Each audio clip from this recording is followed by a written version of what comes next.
देशको भाग्य र भविष्य बनाउने एक सच्चा देशभक्त इमानदार राष्ट्र सेवक छान्ने पालो अब तपाईको काँधमा आएको छ। तपाईको एक एक अमूल्य मत खेर नजाओस्, हामी यही आशा र अपेक्षा गर्दछौँ। निर्वाचन विशेष संवाद नाइस टिभी एचडीमा।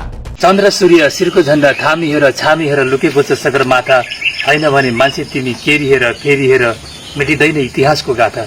इतिहासको छुट्टै गाथा बोकेको यो हो कार्यक्रम जनताको अधिकार। जनताको अधिकारमा हार्दिक स्वागत गर्दछु।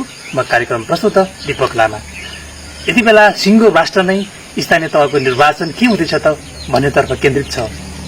यसै क्रममा हामी पनि यति बेला भने सिन्धुलीको दुधौली नगरपालिकाको वडा नम्बर 2 मा छौँ र यहाँको स्थानीय तहमा निर्वाचन के हुँदैछ त भन्ने विषयमा कुराकानी गर्नको लागि आज म यहाँ आइरहेको छु। र कुराकानी गर्नको लागि मसँग हुनुहुन्छ नेकपा माओवादी केन्द्रका एकजना कुशल नेतृत्व गर्न सक्ने क्षमता योग्य भएका नेतासँग छु। उहाँ हुनुहुन्छ सन्तोष थापा मगर। म उहाँलाई यस कार्यक्रममा स्वागत गर्न चाहन्छु। स्वागत छ यहाँलाई जनताको अधिकार कार्यक्रम। धन्यवाद। सर्वप्रथम म यहाँलाई हार्दिक अग्रिम बधाई दिन चाहन्छु कि यहाँले ऐतिहासिक कदम चाल्नु भएको छ। जनताको लागि केही गर्छु भनेर आफ्नो उम्मेदवार दिनुभएको छ। तपाईँ बताइदिनुहोस् कि तपाईँको खासमा उम्मेदवार चाहिँ के को लागि हो त खासमा? तपाईँलाई प्रश्नको लागि धन्यवाद। र चाहिँ यो टेलिभिजन हेरिरहनु भएका सम्पूर्ण दुधौली नगरको वडा नम्बर 2 वासी लगायत सम्पूर्ण आम जनसमुदाय मेरो तर्फबाट हार्दिक सलाम र अभिवादन गर्न चाहन्छु। तपाईँले भने जस्तै यो मेरो उम्मेदवारी किन भनेर भन्नुभयो। यो उम्मेदवारी चाहिँ किन भनेर भन्नुहुन्छ भनेदेखि यो 2 नम्बरको दुधौली 2 नम्बरको हाल 2 नम्बरको कुरा गर्दाखेरि यहाँ धेरैभन्दा धेरै जनसङ्ख्या चाहिँ दनवार बस्तीको छन्, जनजाति पनि छ। यहाँ सबै आम 2 नम्बर वासीहरूको सिङ्गो विकासको निम्ति यहाँ चाहिँ सुव्यवस्था कायम गर्नको निम्ति जस्तो अब अहिले यहाँहरूको जुन अग्रगामी परिवर्तनको कुरा पनि जोडिराख्नु भएको छ, तर जनताले आशा गरे अनुसार तपाईँले त्यो खालको काम त गर्नु भएन नि त? होइन, त्यो अब केन्द्रमा के भयो भन्ने कुरा आम जनताले बुझेकै छ। हामी अहिले 2 नम्बरको यो कुरा गर्दाखेरि दुधौली नगरपालिकाको कुरा गर्दाखेरि यो स्थानीय तहमा जनताले हामीलाई त्यो ठाउँमा वडा नम्बर 2 बाट निर्वाचित हुनुभयो भने यहाँका जनताप्रति तपाईँको विश्वास भरोसा टुट्न दिनुहुन्न?